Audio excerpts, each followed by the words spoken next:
Donald ট্রাম্পের সমস্ত দম্ভকে চূর্ণ করে দিয়ে যুক্তরাষ্ট্রের অত্যন্ত আধুনিক একটি রণতরীতে চোখের পলকে আক্রমণ চালিয়েছে ইরান।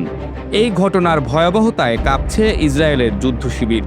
বিশ্লেষকরা বলছেন, কল্পনার চেয়েও ভয়াবহ ক্ষিপ্রতা নিয়ে আক্রমণ চালাচ্ছে ইরানের আইআরজিসি।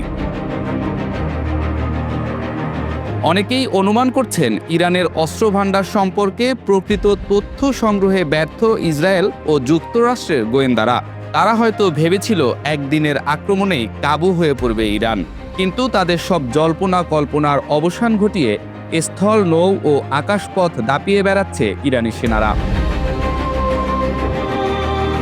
ইরানের কদর 380 ব্যালিস্টিক মিসাইল কিভাবে এত শক্তি নিয়ে একটা রণতরী ধ্বংস করতে পারে সে হিসেব মেলাতে পারছে না পেন্টাগন।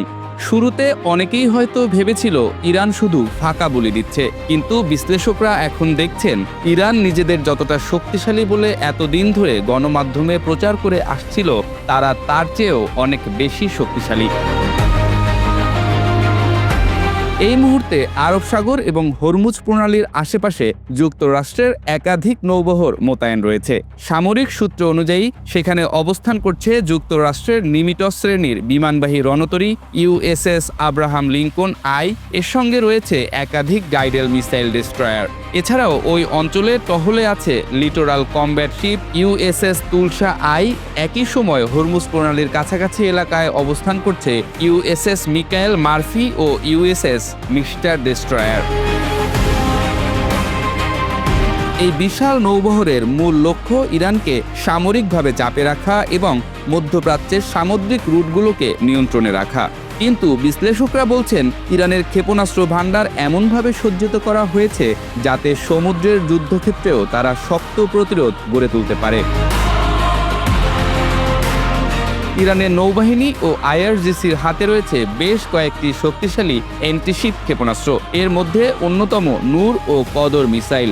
এছাড়া নাসর, কোসার, গাদির এবং জাফর ধরনের আরও অ্যান্টিশিপ মিসাইল রয়েছে, যেগুলো সমুদ্রপথে চলমান বড় জাহাজকেও লক্ষ্য করে আঘাত হানতে পারে।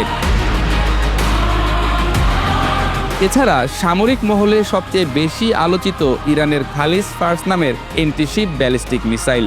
এই ধরনের মিসাইল বিশেষভাবে ডিজাইন করা হয়েছে সমুদ্রে চলমান লক্ষ্যবস্তুতে আঘাত করার জন্য। বিশ্লেষকদের মতে, এমন ক্ষেপণাস্ত্র ব্যবহার করা হলে বড় যুদ্ধজাহাজের জন্য তা বড় ধরনের হুমকি হয়ে উঠতে পারে। মধ্যপ্রাচ্যের চলমান সংঘাতে সমুদ্র এখন নতুন এক যুদ্ধক্ষেত্রে পরিণত হয়েছে। একদিকে বিশ্বের সবচেয়ে শক্তিশালী নৌবাহিনী যুক্তরাষ্ট্র, অন্যদিকে হাজার হাজার ক্ষেপণাস্ত্রের ভান্ডার নিয়ে প্রস্তুত ইরান।